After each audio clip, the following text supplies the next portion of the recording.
A seda vermelha da minha blusa favorita aterrissou na lama do jardim, manchando-se instantaneamente de um marrom viscoso. Aquele foi o primeiro sinal visual de que a minha vida, tal como eu a conhecia, havia chegado ao seu fim definitivo. Não houve aviso prévio. Não houve uma conversa civilizada na sala de jantar. Houve apenas o som estridente da janela do quarto principal, sendo aberta com violência, e o vôo subsequente das minhas roupas, arremessadas como se fossem lixo contaminado. Eu estava parada no meio do gramado, sentindo o vento frio do final de tarde cortar a pele dos meus braços, observando a chuva de tecidos que caía sobre mim. Orlando estava lá em cima, debruçado no parapeito, com o rosto retorcido num esgar que misturava ódio e um triunfo doentio. Ele gritou, alto o suficiente para que os vizinhos, se estivessem prestando atenção, pudessem ouvir cada sílaba de sua crueldade. Ele berrou que aquela casa, aquele santuário que construí com tanto sacrifício, agora pertencia à amante dele. Ordenou que eu saísse imediatamente, que desaparecesse da face da terra, pois o meu tempo de ocupar espaço na vida dele havia expirado. A voz dele não tremia. Não havia hesitação. Ele disse que eu já deveria ter percebido, há muito tempo, que a minha presença ali era apenas tolerada, um fardo que ele carregava por pena, mas que a piedade dele havia se esgotado.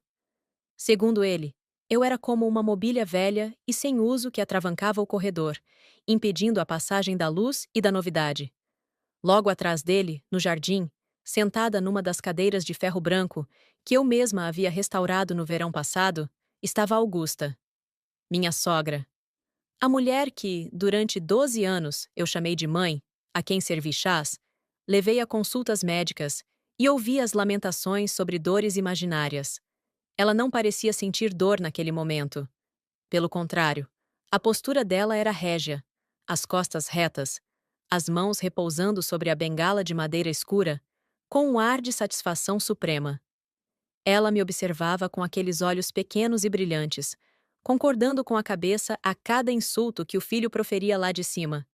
Augusta não precisava gritar. O silêncio dela e aquele sorriso contido, quase imperceptível no canto dos lábios finos, eram mais ensurdecedores do que os berros de Orlando.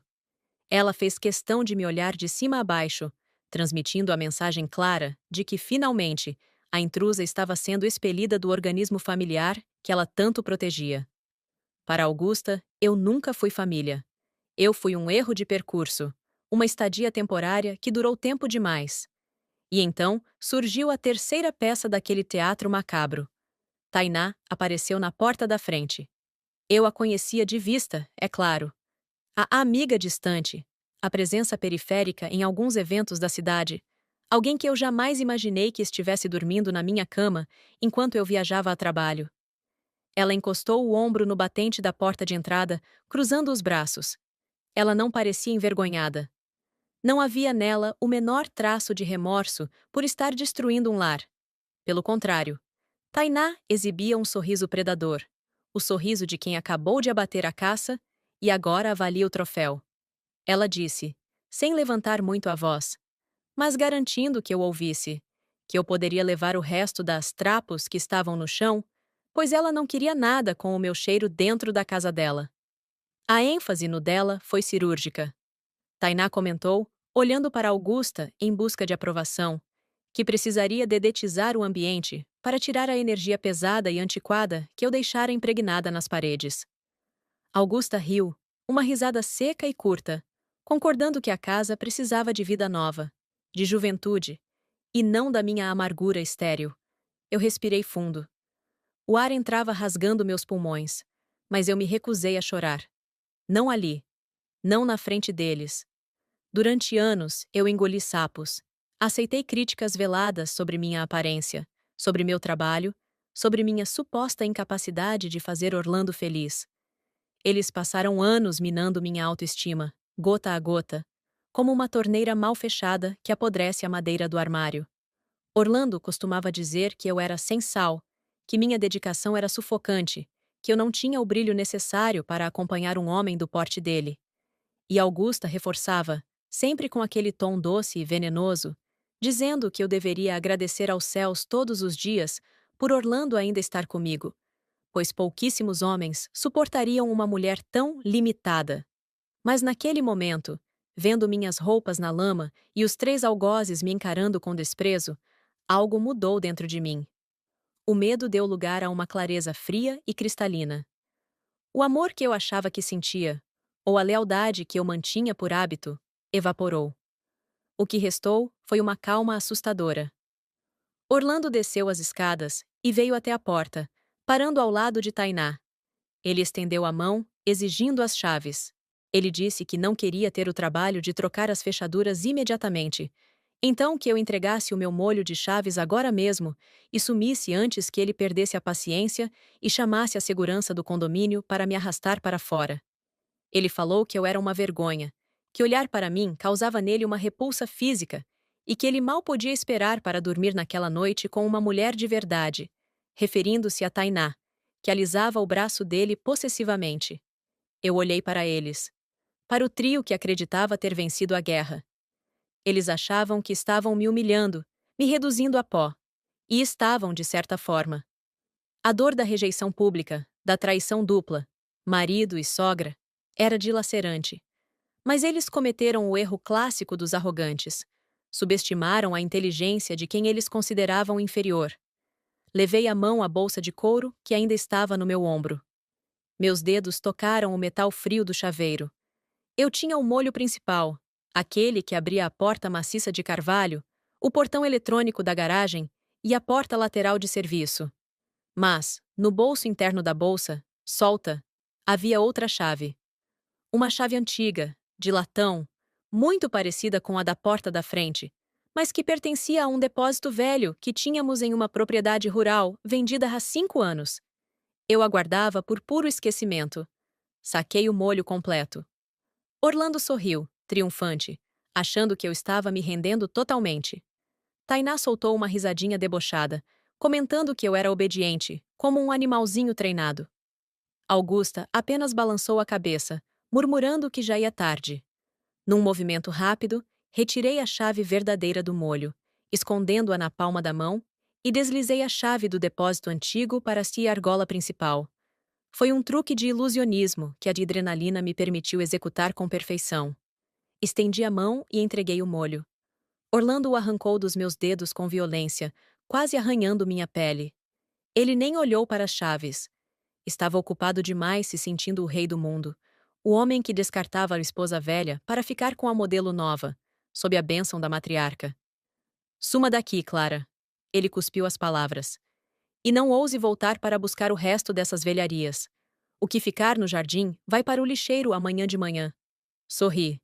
Foi um sorriso pequeno, triste, mas genuíno. Um sorriso que eles interpretaram como resignação ou choque, mas que carregava o peso de uma sentença. Fiquem com a casa, eu disse, minha voz saindo firme, surpreendendo até a mim mesma. Vocês se merecem. A casa é exatamente o que vocês precisam agora. Virei as costas. Não me abaixei para pegar a blusa de seda, nem os casacos de lã que estavam espalhados. Peguei apenas minha bolsa, ajeitei a alça no ombro e comecei a caminhar em direção ao portão de saída, que estava destravado. Enquanto caminhava, ouvi as vozes deles atrás de mim. Tainá reclamava que eu não tinha levado o lixo comigo. Augusta dizia para Orlando não se preocupar, que contratariam alguém para limpar a sujeira que eu deixara. Orlando gritou uma última ofensa, dizendo que eu iria morrer sozinha, porque ninguém jamais amaria uma mulher tão apática e frígida quanto eu. Continuei andando. Cada passo me afastava daquele inferno e me aproximava de um abismo desconhecido. Mas eu sabia o que aconteceria a seguir. Eu conhecia aquela casa melhor do que ninguém. Eu conhecia as trancas, os segredos, as manhas daquela construção. Quando cheguei à rua, o portão automático se fechou atrás de mim. Eu não tinha carro. Orlando havia confiscado as chaves do meu veículo na noite anterior, alegando que ele tinha pago por ele, embora o dinheiro tivesse saído da minha conta conjunta, fruto de uma herança do meu pai. Caminhei pela calçada de pedras portuguesas do condomínio de luxo, sentindo os olhares curiosos de alguns vizinhos que espiavam por trás das cortinas. A humilhação queimava meu rosto. Eu era a mulher expulsa, a esposa trocada, a pária. Mas, enquanto meus pés doíam nos sapatos de salto, minha mente voltava para a porta de carvalho maciço atrás de mim. A porta daquela casa tinha uma particularidade. Era uma fechadura de segurança dupla, importada, que travava automaticamente por fora se fosse batida com força. E Orlando, no seu afã de demonstrar poder, certamente bateria a porta assim que entrassem para celebrar. Para reabrir por fora, ou por dentro, se o sistema de segurança estivesse armado, e eu o deixar armado no modo férias, antes de sair para o jardim, era necessária a chave mestra original, a chave correta, a chave que estava no meu sutiã, aquecida pelo calor do meu corpo. A chave que Orlando segurava agora, a do depósito rural, jamais entraria naquele miolo. E a cópia de emergência? Ah, a cópia de emergência ficava no cofre do escritório, cuja senha eu alterara na semana passada, num pressentimento, para a data de nascimento do meu falecido pai. Uma data que Orlando jamais se deu ao trabalho de decorar. Eu imaginei a cena enquanto chamava um carro por aplicativo na portaria do condomínio. Eles entrariam rindo, zombando de mim. Tainá provavelmente abriria uma garrafa do meu vinho mais caro. Augusta se sentaria no meu sofá de linho, colocando os pés para cima. Mas, em algum momento, eles tentariam sair, ou tentariam trancar a porta para a noite, ou o sistema de alarme dispararia o aviso de verificação de chave mestra, algo comum naquele modelo, após o fechamento brusco. O desespero tomaria conta deles quando percebessem que a chave não girava, que estavam trancados num sistema inteligente que, sem o código ou a chave correta, interpretava qualquer tentativa de forçar a maçaneta como uma invasão, bloqueando também as janelas com as persianas metálicas de segurança. Entrei no carro do aplicativo. O motorista me olhou pelo retrovisor, estranhando o fato de eu estar sem malas, apenas com a bolsa e com a roupa levemente úmida da garoa que começava a cair. Ele perguntou se estava tudo bem. Respondi que sim, que estava apenas resolvendo uma pendência antiga. Pedi que me levasse para um hotel simples no centro da cidade, longe dos olhares da elite daquele bairro. Enquanto o carro se distanciava, permiti-me sentir a dor. 12 anos. 12 anos jogados no lixo por um homem que me chamava de meu amor, enquanto planejava minha ruína com a mãe e a amante. Lembrei-me de como Augusta me tratava no início, quando Orlando e eu começamos a namorar. Ela dizia que eu era muito quietinha, que precisava de mais tempero. Eu achava que era apenas o jeito dela, uma franqueza de matriarca. Com o tempo, entendi que o tempero que ela queria era submissão misturada com dinheiro. Enquanto eu financiava as reformas da casa, as viagens para a Europa, os tratamentos estéticos dela, eu era tolerada. No momento em que o dinheiro da herança do meu pai começou a ser investido em fundos que eles não podiam tocar, a utilidade de Clara acabou. E Tainá? A jovem e vibrante Tainá. Orlando sempre teve um fraco por mulheres que pareciam precisar de salvação financeira, mas que, na verdade, eram tubarões disfarçados de sereias. Tainá não o amava. Eu via nos olhos dela. Ela amava a casa. Ela amava o status. Ela amava a ideia de vencer a esposa velha. Orlando era apenas o meio de transporte para o estilo de vida que ela cobiçava. Cheguei ao hotel. O quarto era pequeno, cheirava a desinfetante barato e o carpete era gasto. Sentei na cama dura e olhei para o telefone. Nenhuma chamada ainda. Era cedo demais. Eles ainda deviam estar comemorando. Tirei a chave mestra do sutiã e a coloquei sobre a mesa de cabeceira. Aquele pedaço de metal era, por enquanto, minha única vitória. Mas não seria a última. Eles achavam que tinham me deixado na rua, sem nada. E, tecnicamente, estavam certos. Minhas roupas, minhas joias, meus documentos pessoais, tudo estava lá dentro. Eu tinha apenas o cartão de crédito na bolsa e o celular. Mas eles esqueceram de um detalhe crucial. A casa estava em nome de uma holding familiar, que meu pai criou antes de morrer. Orlando sempre achou que, por sermos casados em comunhão parcial de bens, e a casa ter sido comprada durante o casamento, ele tinha direito à metade, ou até mais, já que ele gostava de dizer que gerenciava as obras.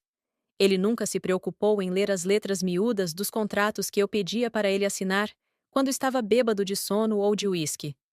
Ele assinava tudo o que eu colocava na frente dele, confiando na minha insignificância administrativa. Para ele, eu era incapaz de qualquer manobra complexa. O meu celular vibrou. Uma mensagem de um número desconhecido, mas eu sabia que era de Augusta, provavelmente usando o celular de Tainá ou de algum empregado, já que eu a havia bloqueado meses atrás sem ela saber. A mensagem dizia: Espero que você tenha para onde ir, querida. O sereno da noite faz mal para as articulações de mulheres da sua idade. Orlando está tão feliz, finalmente livre do peso morto. Não nos procure. Li aquilo e senti o estômago revirar. Peso morto. Era assim que ela me via. Como uma âncora que impedia o navio dourado do filho dela de navegar. Mal sabia ela que a âncora era a única coisa que impedia aquele barco de virar na tempestade. Respondi apenas mentalmente. Não digitei nada. O silêncio seria minha primeira arma. Deixei o celular de lado e fui para o banho. A água quente ajudou a tirar a sensação de sujeira, não a lama do jardim, mas a sujeira moral de ter convivido com aquelas pessoas por tanto tempo. Enquanto a água escorria, comecei a planejar. Eu não tinha pressa. A vingança, dizem, é um prato que se come frio. Mas a minha vingança não seria apenas fria, seria congelante. Eu precisava ser metódica. Eles tinham a posse física da casa agora, mas eu tinha a legalidade e, mais importante, o conhecimento de todas as vulnerabilidades deles. Orlando era vaidoso e imprudente nos negócios. Augusta vivia de aparências e tinha pavor da pobreza. Tainá era gananciosa e impaciente. Ao sair do banho, o celular vibrou novamente. Desta vez, era Orlando. 1, 2, 3 chamadas seguidas. Deixei tocar. Ele devia estar furioso. Provavelmente tentaram sair para jantar e comemorar a vitória. E descobriram que a porta não abria. Ou tentaram abrir a porta da varanda para pegar o resto das minhas roupas e jogar na rua, e o sistema travou. Na quarta chamada, atendi, mas fiquei em silêncio. Clara! Ele berrou do outro lado. A voz não era mais de triunfo, era de pura raiva animal. Que porcaria de chave você me deu? Essa merda não entra na fechadura. Estamos trancados aqui dentro. O alarme disparou e as persianas desceram. O que você fez, sua inútil? A chave que você pediu, Orlando? Respondi, com uma voz calma, quase sonolenta. A chave que você merecia. Pare de jogos! Gritou Augusta ao fundo. Mande essa imprestável voltar aqui e abrir essa porta agora. Eu tenho claustrofobia, ela sabe disso. Ela fez de propósito. Tainá está tendo uma crise de ansiedade aqui. Orlando continuou, tentando soar autoritário, mas deixando escapar o pânico. Se você não vier abrir essa porta em 10 minutos, eu vou chamar a polícia. Vou dizer que você sabotou a casa. Chame a polícia, Orlando. Eu disse. Explique a eles que você expulsou sua esposa de casa, jogou as roupas dela na lama e agora não consegue sair da casa que diz ser sua porque não tem a chave. Tenho certeza de que o delegado vai achar a história fascinante. Ah! E avise que a casa está em nome da Holding Clara Bittencourt. Eles vão adorar verificar a escritura. Desliguei. O silêncio no quarto do hotel foi pela primeira vez reconfortante. Eu sabia que eles não chamariam a polícia. Orlando tinha pavor de escândalos que pudessem manchar a reputação de empresário de sucesso que ele cultivava com tanto esforço. E Tainá não iria querer seu nome envolvido em um barraco doméstico na coluna social policial. Eles estavam presos. Presos na minha casa, com a minha decoração, com as minhas memórias, e sem poder sair. Mas aquilo era pouco. Era apenas um inconveniente. Eles chamariam um chaveiro de emergência. Pagariam uma fortuna, arrombariam a porta, trocariam o miolo. Amanhã estariam livres novamente. Essa pequena vitória da chave errada era apenas o gancho. A pequena alfinetada para mostrar que eu não era o capacho que eles pensavam. A verdadeira guerra começaria no dia seguinte. Deitei na cama e olhei para o teto. As palavras deles ecoavam na minha cabeça. Lixo. Inútil. Velha. Augusta dizendo que me destruiria se eu cruzasse o caminho dela. Tainá rindo da minha dor. Orlando me descartando como se eu fosse nada. Não consegui dormir. A raiva era um combustível potente. Passei a noite em claro, repassando cada humilhação dos últimos anos. Lembrei-me do Natal de 2 anos atrás, quando Augusta, acidentalmente, derramou vinho tinto no meu vestido branco e disse na frente de todos os convidados: "Oh, querida, que desastre! Mas talvez seja melhor assim. Esse corte não valorizava mesmo o seu corpo. Você está ficando meio flácida, não acha?" Orlando riu. Ele riu junto com ela. E eu, idiota, fui trocar de roupa pedindo desculpas. Lembrei-me de quando descobri a primeira traição de Orlando, não com Tainá, mas com uma secretária. Quando o confrontei, ele virou o jogo. Disse que a culpa era minha, que eu trabalhava demais, que eu não lhe dava atenção, que homem tem necessidades. Augusta interveio, me chamou para um chá e disse que homens são assim mesmo, e que eu deveria ser mais compreensiva e feminina se quisesse segurar meu marido. Eu engoli o choro e me esforcei mais. Fui à academia, mudei o cabelo, tentei ser a esposa troféu. E o que ganhei? Mais desprezo. Agora, Tainá era a nova aposta. Ela era jovem, sim. Bonita, sem dúvida. Mas cruel. Eu a vi maltratar os garçons no clube. Eu a ouvi falando mal das amigas pelas costas. Ela e Augusta se mereciam. Eram duas víboras no mesmo ninho. E Orlando? Orlando era o prêmio podre que elas disputavam. Pela manhã, meu telefone estava repleto de mensagens de ódio. Orlando mandou áudios me xingando de todos os nomes possíveis. Disse que tiveram que quebrar uma janela de vidro blindado para sair, o que deve ter custado alguns milhares de reais. Disse que eu pagaria por cada centavo. "Você declarou guerra, Clara?" dizia a última mensagem de texto dele. "Você vai se arrepender de ter nascido. Vou tirar tudo de você. Vou deixar você na sarjeta, onde é o seu lugar." Sorri ao ler aquilo. Ele não entendia. Eu já estava na sarjeta emocional há anos, colocada lá por ele. Agora, eu estava apenas escalando para fora. Levantei-me, vesti a única roupa que tinha, uma calça jeans e uma blusa que estavam na minha bolsa de mão, que eu usara para trabalhar no dia anterior, e desci para tomar café. Enquanto bebia o café preto e amargo, fiz uma lista mental. Primeiro, bloquear as contas conjuntas. Eu tinha o direito legal de fazer isso imediatamente após a separação de corpos, para proteger o patrimônio. Orlando descobriria isso quando tentasse pagar o almoço de luxo com Tainá hoje. Segundo, acionar o advogado da holding. Era um velho amigo do meu pai, o Dr. Sampaio, que sempre desconfiou de Orlando. Ele esperava por esse telefonema há uma década. Terceiro, a cartada social. Orlando vivia de imagem. Augusta vivia de imagem. Se eu quisesse atingi-los, teria que ser onde doía mais, no ego. Mas eu precisava ser cautelosa. Augusta era perigosa. Ela tinha contatos, tinha veneno e sabia manipular as pessoas como ninguém. Se ela percebesse que eu estava contra-atacando com força total, ela viria para matar. Ela espalharia boatos, inventaria mentiras, tentaria destruir minha reputação profissional como tradutora renomada. Ela já havia insinuado, em jantares, que eu tinha problemas mentais, preparando o terreno para caso eu algum dia explodisse. Eu precisava agir nas sombras, deixar que eles pensassem que eu estava apenas reagindo de forma desajeitada e desesperada, enquanto eu armava a arapuca final. Saí do hotel e caminhei pelas ruas do centro. Precisava comprar roupas baratas, itens de higiene. A cada vitrine que passava, via meu reflexo. Uma mulher de 42 anos, com olheiras profundas, cabelo preso num coque mal feito.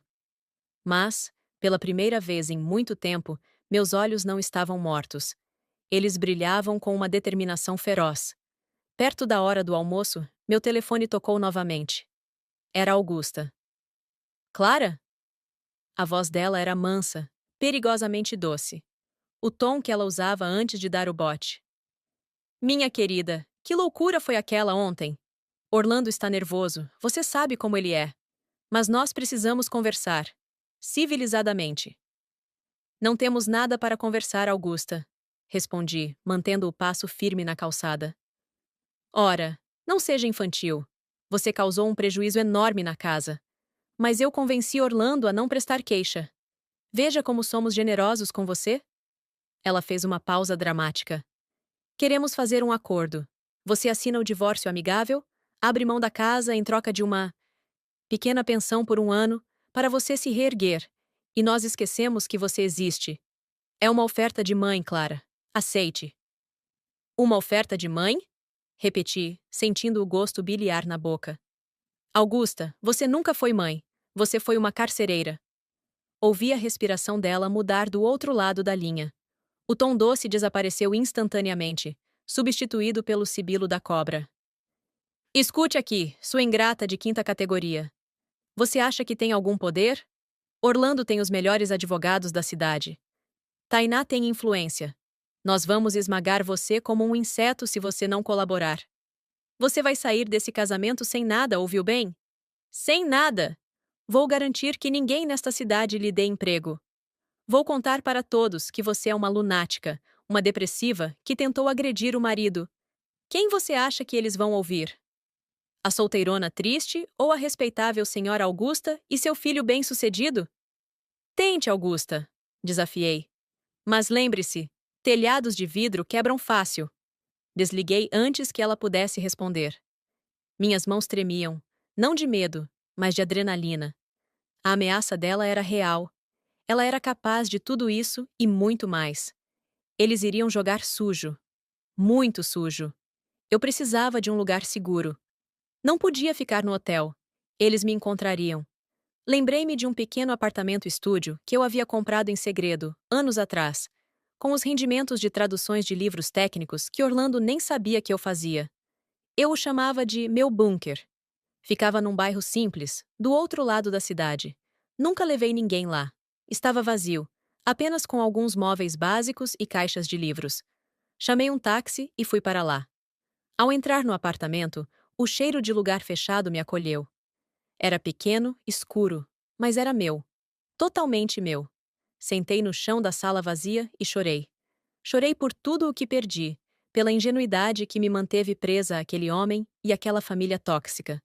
Chorei pela Clara que morreu ontem no jardim, sob a chuva de roupas. Mas, quando as lágrimas secaram, levantei-me. Fui até a janela e olhei para a cidade cinzenta lá fora. Eles estavam lá, na minha mansão, planejando minha destruição. Orlando, Augusta e Tainá. O triunvirato do mal. Eles achavam que tinham vencido a batalha e a guerra. Eles não sabiam que eu tinha acabado de alistar o exército. Peguei meu notebook na bolsa, conectei à internet móvel e abri os arquivos da nuvem. Pastas e mais pastas. Extratos bancários digitalizados, cópias de e-mails que Orlando deixava abertos, fotos de documentos que Augusta deixava espalhados. Eu era tradutora, mas também era uma arquivista meticulosa. Durante anos, guardei tudo, não por malícia, mas por um instinto de sobrevivência que eu nem sabia que tinha. Havia registros de transferências duvidosas que Orlando fazia para consultorias, fantasmas, para evitar impostos sobre o patrimônio do casal. Havia provas de que Augusta sonegava informações sobre propriedades da família para não dividir com outros parentes. Havia rastros digitais que mostravam a vida dupla deles. Nada de agiotas ou grandes crimes financeiros internacionais, apenas a boa e velha desonestidade doméstica, a sonegação fiscal mesquinha, a falsidade ideológica em documentos de compra e venda. O tipo de coisa que, se exposta da maneira certa, não dá cadeia imediata, mas destrói reputações, gera multas milionárias e bloqueia bens por anos. Mas isso ainda não era a vingança. Isso era apenas a munição. A vingança precisava ser pessoal. Eu precisava que eles sentissem o que eu senti. A impotência. O descarte. A humilhação pública. A tela do computador iluminava meu rosto na penumbra do apartamento. Eu tinha muito trabalho pela frente. Mas, pela primeira vez em 12 anos, eu me sentia viva. Meu telefone tocou mais uma vez. Era uma mensagem de Tainá. Uma foto. A foto mostrava ela e Orlando brindando com taças de champanhe. Minhas taças de cristal bacará. na minha banheira de hidromassagem. A legenda dizia: "Obrigada pela água quente, querida. A casa realmente precisava de um toque de beleza. Não se preocupe, vamos cuidar bem de tudo o que era seu." Olhei para Somara foto. O sorriso arrogante dela. A mão de Orlando no ombro dela. O cenário que eu desenhei e construí. Respirei fundo, sentindo o ódio se cristalizar em uma forma geométrica perfeita no meu peito. "Aproveite a água, Tainá", sussurrei para a tela vazia. "Porque a temperatura vai subir muito em breve." Fechei o notebook. A noite caiu sobre a cidade. Eu estava sozinha, com fome e cansada. Mas eu tinha um plano. E amanhã, o pesadelo deles começaria a ser desenhado, traço por traço, com a mesma precisão com que traduzo um texto complexo. Eles queriam uma guerra? Eles teriam um apocalipse. O sol da manhã seguinte não trouxe calor, apenas uma luz cinzenta que invadia a janela do meu pequeno estúdio, revelando a poeira suspensa no ar. Eu não havia dormido, mas o cansaço físico era insignificante comparado à atividade febril da minha mente. O primeiro movimento no tabuleiro de xadrez já havia sido feito. Enquanto Orlando, Tainá e Augusta provavelmente ainda dormiam o sono dos injustos na minha cama de algodão egípcio, eu estava ao telefone com o gerente do banco. Não era um telefonema de escândalo. Minha voz soava monótona, burocrática. Informei que, devido ao processo de separação litigiosa em curso, solicitava o bloqueio preventivo de todas as movimentações na conta conjunta e nos cartões adicionais vinculados ao meu CPF. O gerente, um homem chamado Sr. Alberto, que conhecia meu pai e sempre me tratou com uma deferência que irritava Orlando, hesitou por um segundo, mas acatou. Ele sabia de onde vinha o dinheiro real daquela conta. Não vinha dos negócios instáveis de Orlando no ramo de importações de luxo. Vinha dos dividendos da holding que meu pai estruturou para proteger o meu futuro. Um futuro que ele, sabiamente, temia que fosse ameaçado por aventureiros. Meia hora depois, o primeiro grito de guerra ecoou. Meu celular, que eu mantinha no modo silencioso sobre a mesa de fórmica, acendeu com o nome Orlando. Ignorei. Ele ligou de novo. E de novo. 5 vezes. Na sexta, deixei cair na caixa postal. Imaginei a cena. Ele devia estar tentando pagar o café da manhã gourmet que pediu por aplicativo, ou talvez tentando abastecer o carro importado que ele jurava ser dele, mas cujas parcelas eram debitadas da minha conta. A recusa do cartão devia ter sido como um tapa na cara dele na frente de Tainá. Para um homem como Orlando, a impotência financeira era muito mais dolorosa do que a impotência moral. Decidi que era hora de sair da toca. Eu precisava ir ao escritório do Dr. Sampaio. Vestir-me foi um exercício de humildade forçada. Minhas roupas de grife, meus sapatos italianos, tudo estava sob a posse daquelas hienas. Coloquei a mesma calça jeans e a blusa do dia anterior, sentindo-me, pela primeira vez em anos, despida da armadura de esposa perfeita. Mas, estranhamente, senti-me mais leve. No caminho para o escritório de advocacia, localizado num prédio antigo e sóbrio no Centro Velho, recebi uma mensagem de voz de Augusta. Coloquei o fone de ouvido para escutar, preparando meu estômago. A voz dela era puro veneno, destilado em mel. Ela dizia que eu estava sendo mesquinha, que bloquear os cartões era atitude de gente pobre de espírito e que Orlando estava transtornado.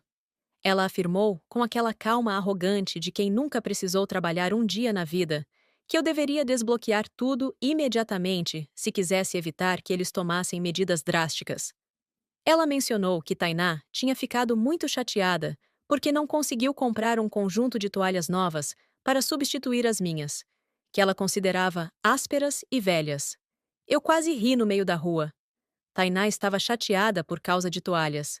Enquanto eu tinha sido expulsa da minha própria vida, a preocupação da amante era a maciez do tecido que enxugaria o corpo dela após banhar-se na minha casa. O Dr. Sampaio me recebeu com um abraço contido e um olhar grave por cima dos óculos de meia-lua. Ele ouviu meu relato sem interromper. Quando contei sobre a expulsão, as roupas na lama e a humilhação pública, vi os punhos dele cerrarem sobre a mesa de carvalho. Ele pegou a pasta grossa com o nome Bittencourt e a abriu. Ele me explicou, com a paciência de quem ensina uma criança a andar, que a situação era complexa, mas favorável. A casa, a joia da coroa que eles tanto cobiçavam, estava blindada. Mas havia um detalhe, uma brecha técnica que Orlando poderia tentar explorar. O uso capião familiar, ou alegações de benfeitorias, dado que ele gerenciava as obras. Orlando poderia tentar travar o imóvel na justiça por anos, impedindo-me de vendê-lo ou retomá-lo, enquanto vivia lá de graça, degradando o patrimônio. Foi então que o plano começou a se formar com clareza na minha mente. Eu não queria apenas a casa de volta. Eu queria que a casa fosse o túmulo financeiro e social deles. Deixe-os ficar, Dr. Sampaio. Eu disse, surpreendendo-o. Por enquanto, vamos jogar o jogo deles. Orlando precisa de dinheiro líquido, certo? Ele sempre precisa. O fluxo de caixa da empresa dele é uma ficção. Sem o meu suporte mensal, ele vai começar a sangrar em 30 dias. O advogado assentiu, compreendendo onde eu queria chegar. Orlando, vaidoso como era, tentaria manter o padrão de vida para impressionar Tainá e Augusta. E para isso, ele precisaria de crédito.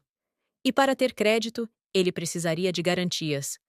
A única garantia robusta que ele achava que tinha era a casa. Saí do escritório com uma procuração redigida, mas não assinada. Era a isca. 2 dias se passaram. Eu continuava no meu estúdio, monitorando as redes sociais por perfis falsos. Tainá transformou minha casa num estúdio de reality show. Postava fotos na piscina, vídeos na minha cozinha, criticando os eletrodomésticos, dizendo que eram ultrapassados e que logo trocariam tudo por modelos de última geração, e stories intermináveis mostrando os jantares que Augusta preparava, ou mandava preparar. Numa das postagens, Augusta aparecia sentada na cabeceira da mesa, o meu lugar, segurando uma taça de vinho. A legenda de Tainá dizia: finalmente uma matriarca de verdade nesta casa. A energia mudou completamente. Adeus, tristeza. Aquilo doeu. Doeu porque Augusta sempre reclamou da minha comida, da minha hospitalidade, de tudo. Agora, ela posava de rainha num reino que não conquistou. Mas o que mais me chamou a atenção foi um detalhe ao fundo da foto.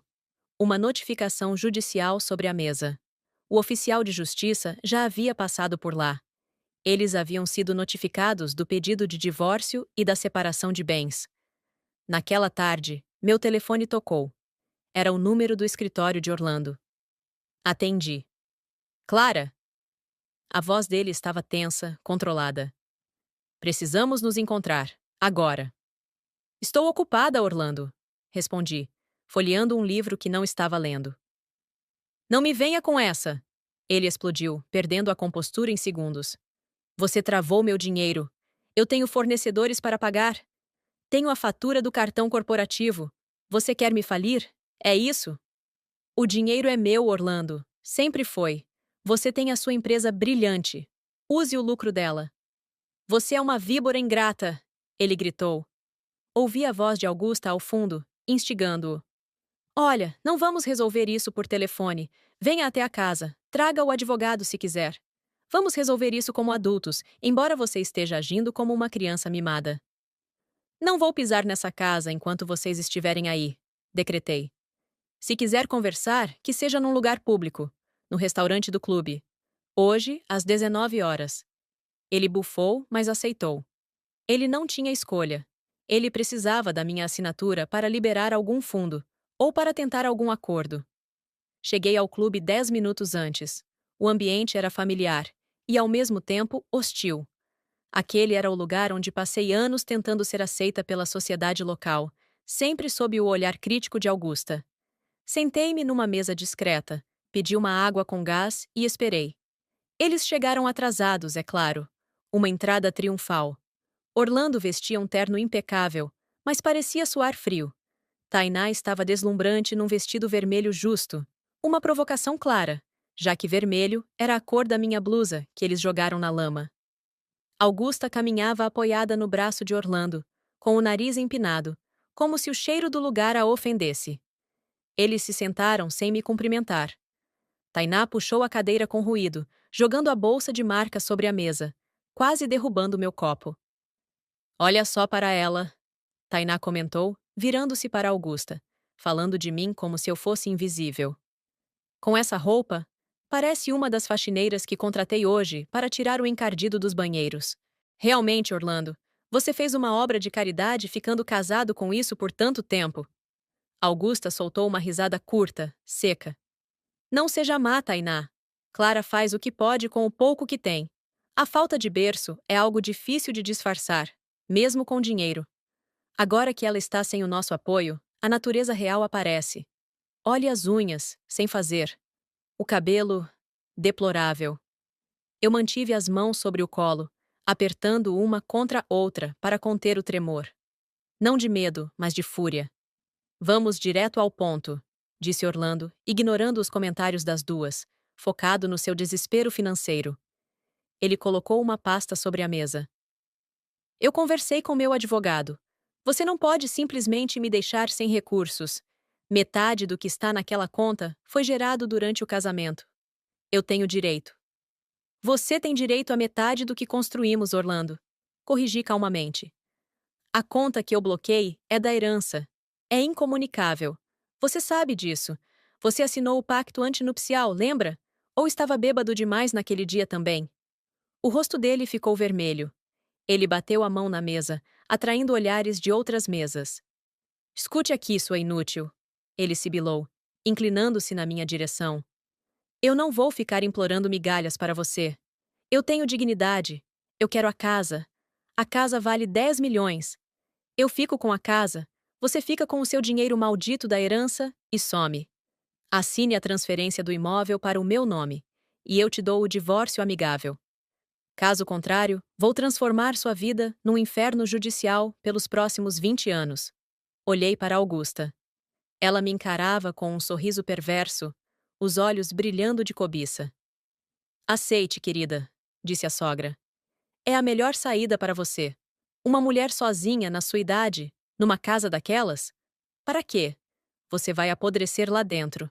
Deixe a casa para quem tem vida, para quem tem futuro. Tainá e Orlando vão construir uma família linda lá. Você não quer atrapalhar a felicidade do homem que dizia amar, quer? Ou seu amor era tão egoísta assim? Além do mais, Tainá interveio, examinando as próprias unhas de gel perfeitas. Aquela decoração sua era deprimente. Eu já mandei arrancar todo aquele papel de parede horrível do escritório.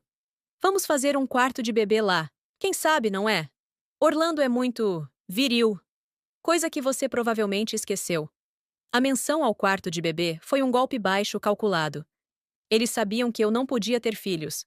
Sabiam que tínhamos tentado por anos e que a infertilidade era minha. Augusta sempre usou isso para me ferir, dizendo que eu era uma árvore seca. Ouvir Tainá insinuar que daria a Orlando o filho que eu não pude dar e que usaria o meu escritório, o meu santuário de tradução, para isso, foi como levar uma facada no peito. Respirei fundo, engolindo o gosto amargo da bile. Eu precisava ser fria. Precisava que eles acreditassem que me quebraram. Baixei a cabeça, deixando os ombros caírem numa postura de derrota. Vocês já arrancaram o papel de parede? Perguntei com a voz embargada. E as cortinas também, disse Orlando, sentindo o cheiro de sangue. Vamos mudar tudo. Aquela casa agora é minha, Clara. Aceite. Assine logo essa porcaria de acordo e vá viver sua vidinha medíocre em outro lugar. Fiquei em silêncio por um longo minuto. Eles esperavam, ansiosos. Augusta tamborilava os dedos na mesa. Tainá sorria, vitoriosa. Eu não posso assinar a transferência agora, murmurei. A burocracia, a holding, demora. Não me venha com desculpas, Orlando rosnou. Mas... Levantei os olhos, marejados. Uma técnica que aprendi observando Augusta por anos. Eu posso fazer outra coisa. Eu posso assinar um documento cedendo o usufruto vitalício e... a autorização para vocês usarem o imóvel como garantia. Orlando parou. Os olhos dele se arregalaram. Ele e Augusta trocaram um olhar rápido. Usar o imóvel como garantia era exatamente o que ele precisava para conseguir o empréstimo bancário que salvaria a empresa dele da falência iminente. Falência essa que eu sabia que estava chegando, mas que ele escondia de todos. Como garantia? Ele perguntou, tentando disfarçar o interesse. Sim, se vocês querem tanto a casa, fiquem com ela. Eu não tenho forças para brigar com vocês três. Vocês venceram. Limpei uma lágrima falsa do rosto. Eu só quero paz. Eu assino uma autorização para você hipotecar a casa, Orlando. Pegue o dinheiro que precisa. Viva a sua vida com a Tainá. Mas me deixem em paz. Augusta soltou uma gargalhada triunfante. Eu sabia. Eu sabia que no fundo ela era fraca. Uma covarde. Viu, Orlando? Bastou apertar um pouco e ela cedeu. Tainá me olhou com desprezo absoluto. Que patético! Entregar tudo assim, sem nem lutar. Você realmente não tem amor próprio, não é, Clara? Mas tudo bem. Eu aceito o seu presente. A casa vai ficar linda depois que eu tirar o seu cheiro de mofo de lá. Orlando, ganancioso e desesperado, mordeu a isca com anzol e tudo. Está bem, prepare os papéis. Realmente, Orlando, você fez uma obra de caridade ficando casado com isso por tanto tempo.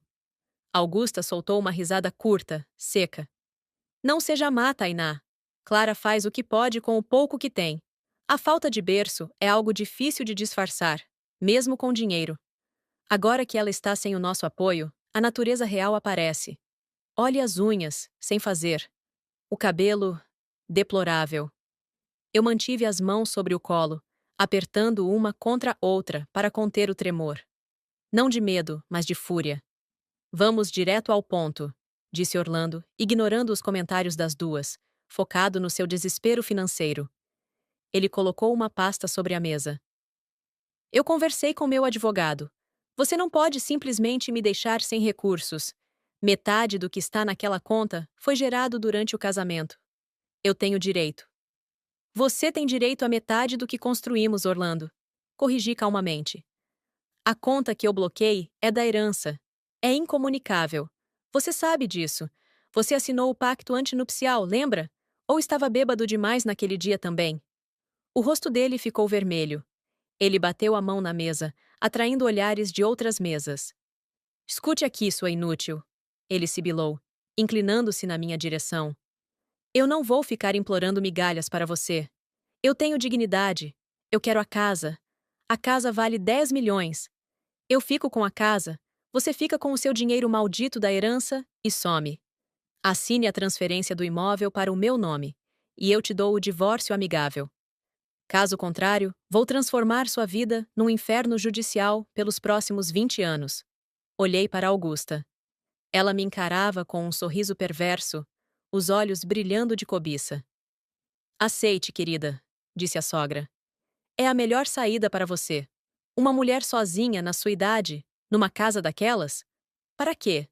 Você vai apodrecer lá dentro. Deixe a casa para quem tem vida, para quem tem futuro. Tainá e Orlando vão construir uma família linda lá. Você não quer atrapalhar a felicidade do homem que dizia amar, quer? Ou seu amor era tão egoísta assim? Além do mais, Tainá interveio, examinando as próprias unhas de gel perfeitas. Aquela decoração sua era deprimente. Eu já mandei arrancar todo aquele papel de parede horrível do escritório. Vamos fazer um quarto de bebê lá. Quem sabe, não é? Orlando é muito viril. Coisa que você provavelmente esqueceu. A menção ao quarto de bebê foi um golpe baixo calculado. Eles sabiam que eu não podia ter filhos. Sabiam que tínhamos tentado por anos e que a infertilidade era minha. Augusta sempre usou isso para me ferir, dizendo que eu era uma árvore seca. Ouvir Tainá insinuar que daria a Orlando o filho que eu não pude dar e que usaria o meu escritório, o meu santuário de tradução, para isso, foi como levar uma facada no peito. Respirei fundo, engolindo o gosto amargo da bile. Eu precisava ser fria. Precisava que eles acreditassem que me quebraram. Baixei a cabeça, deixando os ombros caírem numa postura de derrota. Vocês já arrancaram o papel de parede? Perguntei com a voz embargada. E as cortinas também, disse Orlando, sentindo o cheiro de sangue. Vamos mudar tudo. Aquela casa agora é minha, Clara. Aceite. Assine logo essa porcaria de acordo e vá viver sua vidinha medíocre em outro lugar. Fiquei em silêncio por um longo minuto. Eles esperavam, ansiosos. Augusta tamborilava os dedos na mesa. Tainá sorria, vitoriosa. Eu não posso assinar a transferência agora, murmurei. A burocracia, a holding, demora. Não me venha com desculpas, Orlando rosnou. Mas, levantei os olhos, marejados. Uma técnica que aprendi observando Augusta por anos. Eu posso fazer outra coisa. Eu posso assinar um documento cedendo o usufruto vitalício e a autorização para vocês usarem o imóvel como garantia. Orlando parou. Os olhos dele se arregalaram. Ele e Augusta trocaram um olhar rápido. Usar o imóvel como garantia era exatamente o que ele precisava para conseguir o empréstimo bancário que salvaria a empresa dele da falência iminente. Falência essa que eu sabia que estava chegando, mas que ele escondia de todos. Como garantia? Ele perguntou, tentando disfarçar o interesse. Sim, se vocês querem tanto a casa, fiquem com ela. Eu não tenho forças para brigar com vocês três. Vocês venceram. Limpei uma lágrima falsa do rosto. Eu só quero paz. Eu assino uma autorização para você hipotecar a casa, Orlando. Pegue o dinheiro que precisa. Viva a sua vida com a Tainá. Mas me deixem em paz. Augusta soltou uma gargalhada triunfante. Eu sabia. Eu sabia que no fundo ela era fraca. Uma covarde. Viu, Orlando? Bastou apertar um pouco e ela cedeu. Tainá me olhou com desprezo absoluto. Que patético. Entregar tudo assim, sem nem lutar. Você realmente não tem amor próprio, não é, Clara? Mas tudo bem. Eu aceito o seu presente. A casa vai ficar linda depois que eu tirar o seu cheiro de mofo de lá.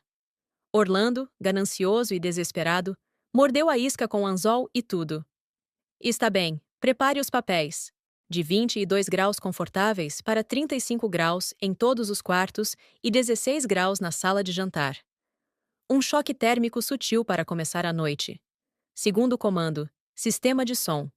Programei para que, a cada 30 minutos, os alto-falantes embutidos no teto do quarto principal, onde Orlando e Tainá dormiam, emitissem um som de baixa frequência, quase imperceptível, mas capaz de causar náuseas e ansiedade profunda. O famoso que enlouquece quem ouve. Terceiro comando. Irrigação.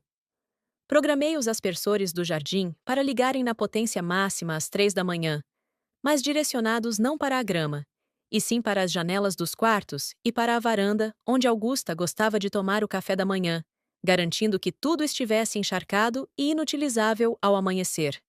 Eles queriam a casa? Eles teriam a casa.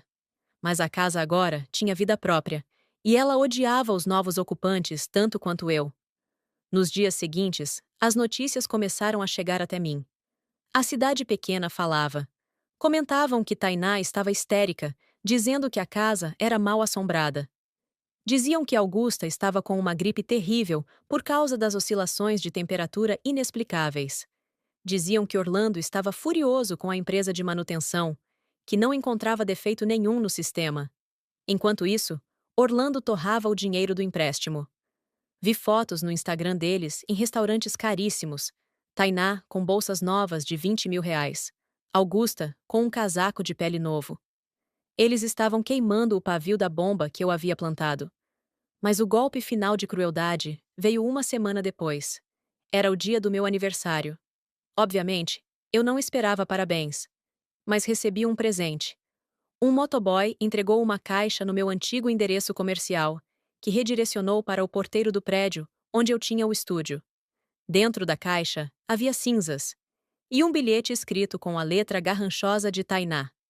Fizemos uma fogueira no jardim ontem à noite para espantar as energias ruins. Queimamos seus álbuns de fotografia antigos que encontramos no sótão. Foi lindo ver o seu passado virando pó. Feliz aniversário, falecida. Peguei as cinzas nas mãos.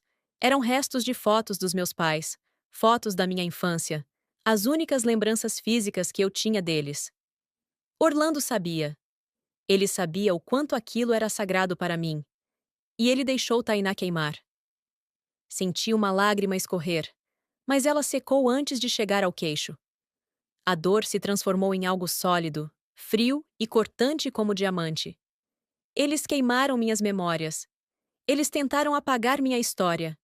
Eles me humilharam, me roubaram e riram enquanto faziam isso. Augusta, com sua maldade calculada. Tainá, com sua inveja destrutiva.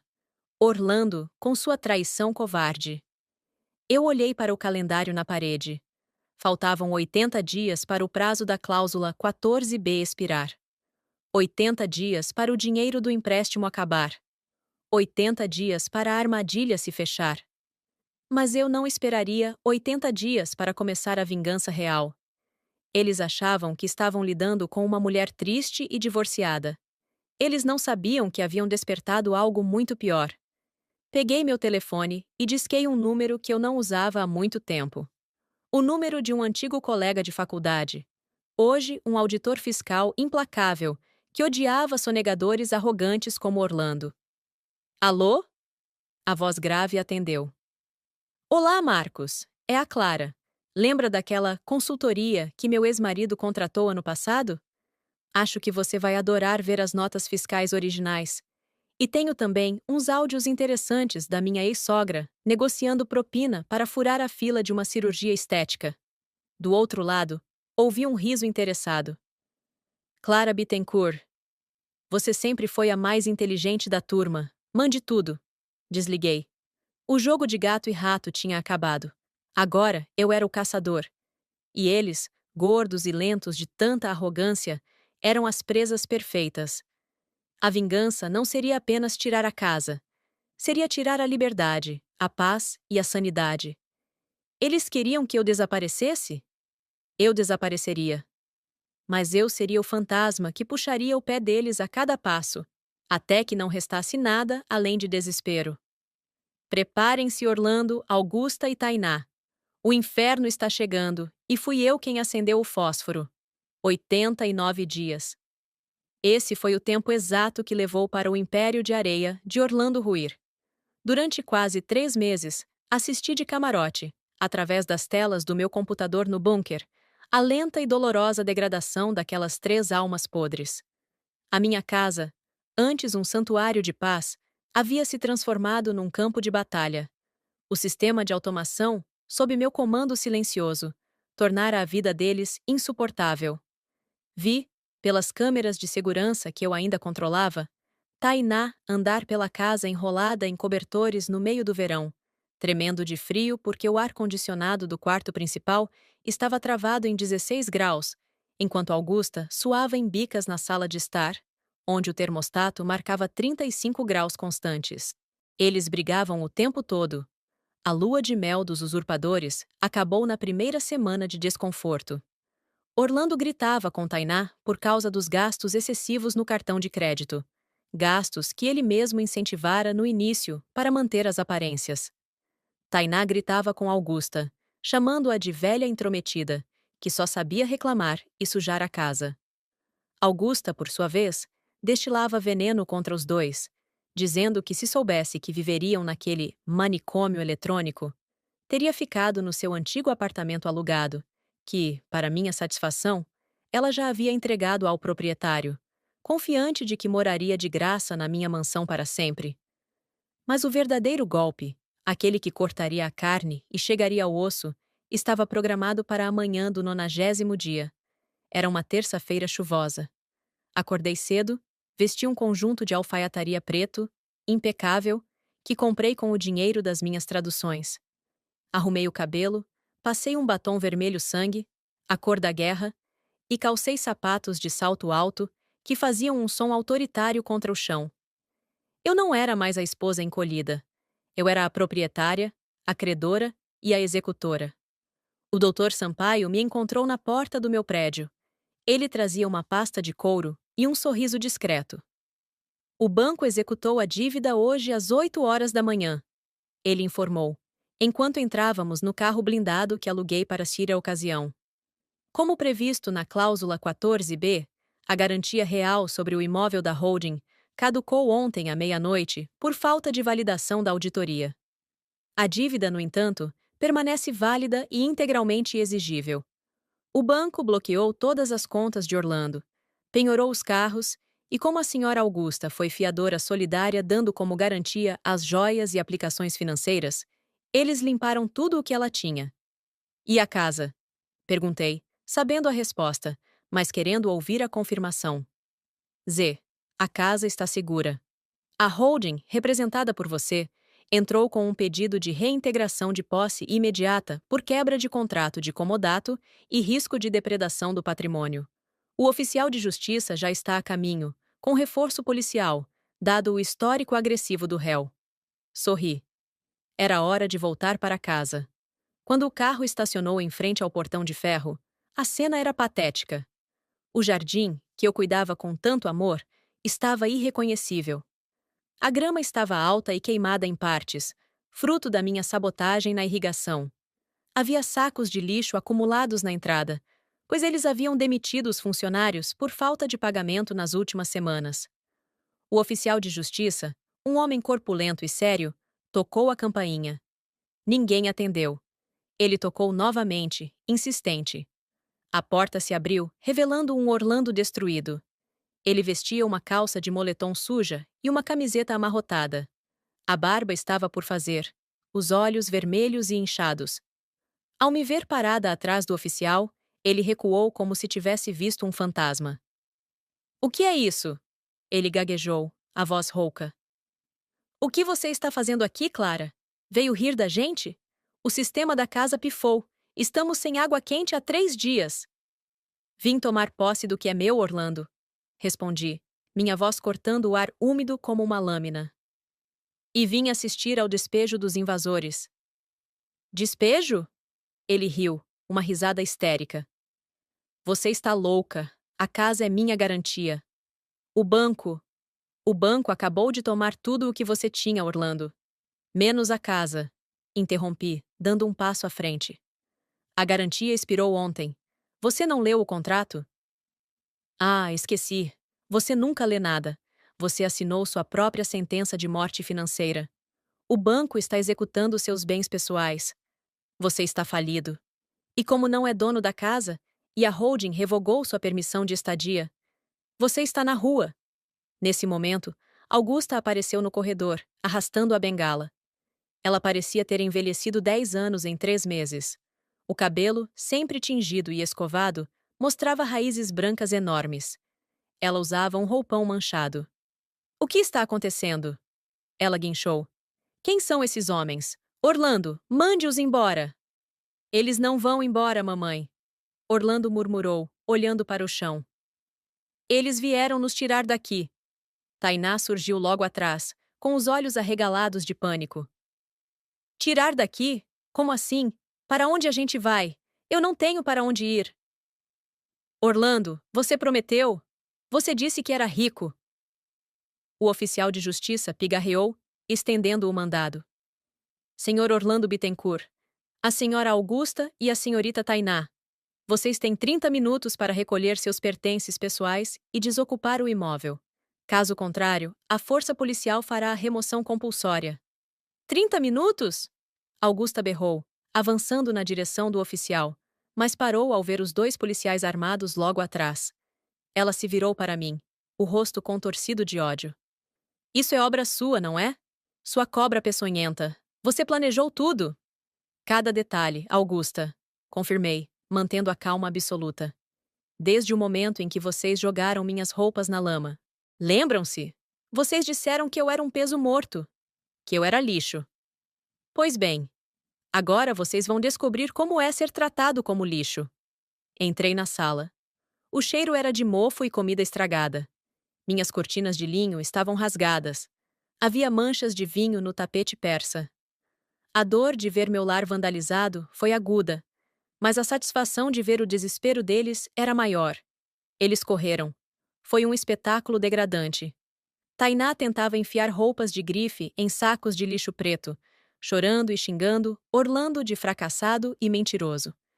Orlando tentava ligar para o gerente do banco, para o advogado, para qualquer um. Mas ninguém atendia. O nome dele já era tóxico na praça. Marcos, meu amigo auditor, Fizeram um trabalho excelente. A Receita Federal congelara o pouco que restava nas contas da empresa naquela mesma manhã. Augusta, por sua vez, tentava salvar suas joias. Eu a vi abrir o cofre do quarto de hóspedes e retirar as caixas de veludo. Pode deixar isso aí, Augusta, eu disse, parada na porta do quarto. Ela se virou, apertando as caixas contra o peito. São minhas, presentes do meu falecido marido. Eram suas, corrigi. O banco já as listou como penhoradas para pagar a fiança que você assinou. Se você sair com elas, será presa por apropriação indébita e fraude à execução. O oficial está lá embaixo listando tudo. Quer sair daqui algemada ou andando? Ela olhou para as joias, depois para mim. O orgulho dela travou uma batalha visível com o medo. O medo venceu. Ela jogou as caixas sobre a cama com violência, soltando um grito gutural de frustração. Eu te odeio! Ela sibilou. Eu te amaldiçoo, Clara. Você vai morrer sozinha. Melhor sozinha na minha mansão do que acompanhada na sarjeta, Augusta. Respondi, dando as costas para ela. Os 30 minutos passaram voando. Os policiais começaram a conduzi-los para fora. Orlando carregava 2 malas estufadas. Tainá arrastava sacos de lixo com roupas. Augusta saía apenas com a bolsa de mão, resmungando impropérios. Eu os esperei no jardim. Exatamente no mesmo lugar onde eu estive parada 3 meses antes. A chuva havia parado, mas o chão ainda estava úmido. Quando eles passaram por mim, Orlando parou. Ele parecia um animal acuado. Clara, ele tentou, a voz trêmula. Por favor, não faça isso. Para onde vamos? Minha mãe é idosa. Tainá? Tainá está grávida. Senti um choque, mas não demonstrei. Grávida. O filho que eu não pude dar. A cartada final para tentar me sensibilizar. Tainá colocou a mão na barriga, fazendo uma cara de choro ensaiada. É verdade, Clara. Tainá soluçou. Estou esperando um filho dele. Você não vai deixar uma criança na rua, vai? Você sempre quis ser mãe. Tenha piedade. Olhei para os 3. O marido traidor, a sogra cruel e a amante oportunista. Eles apelavam para a minha humanidade, a mesma humanidade que eles pisotearam, cuspiram e queimaram junto com as fotos dos meus pais. Lembrei-me das palavras de Augusta. Se vingue de boa, mas é uma verdadeira cobra que mata abraçando. Lembrei-me de Orlando me chamando de frígida e inútil. Lembrei-me de Tainá rindo enquanto queimava minhas memórias. Piedade? Repeti a palavra como se fosse um idioma estrangeiro. A piedade morreu no dia em que vocês me expulsaram daqui. Vocês não pensaram na minha saúde, na minha segurança, nos meus sentimentos. Vocês riram, celebraram. Dei um passo em direção a Orlando, invadindo o espaço pessoal dele. Ele recuou. Sobre a gravidez? Olhei fixamente para Tainá. Meus advogados vão adorar saber, porque se a criança nascer, ela será herdeira das dívidas do pai. Orlando deve mais de 5 milhões de reais na praça agora. Essa criança já vai nascer devendo. Parabéns, Tainá! Você garantiu a miséria não só para você, mas para a próxima geração. Tainá empalideceu. A mão caiu da barriga. O golpe da realidade foi mais forte do que qualquer insulto. Saiam! Ordenei, apontando para o portão aberto. Saiam da minha propriedade agora! Mas não temos para onde ir! Orlando gritou, caindo de joelhos na lama. Sim, na mesma lama onde minhas roupas caíram. A ironia era deliciosa. Clara, pelo amor de Deus, me perdoa. Eu fui um idiota. Eu estava cego. Eu amo você, Clara. Tainá foi um erro, uma fraqueza. Eu mando ela embora agora mesmo se você me aceitar de volta. Tainá engasgou, olhando para Orlando com incredulidade. O quê? Você disse que me amava. Seu canalha! Cale a boca! Orlando berrou para ela. Depois voltou a olhar para mim, com as mãos juntas em súplica, sujas de terra. Clara, eu faço qualquer coisa. Eu serei seu empregado. Eu durmo no quarto de serviço. Mas não me deixe na rua. Eles vão me matar lá fora. Os agiotas. Ah, então havia agiotas? Ergui uma sobrancelha.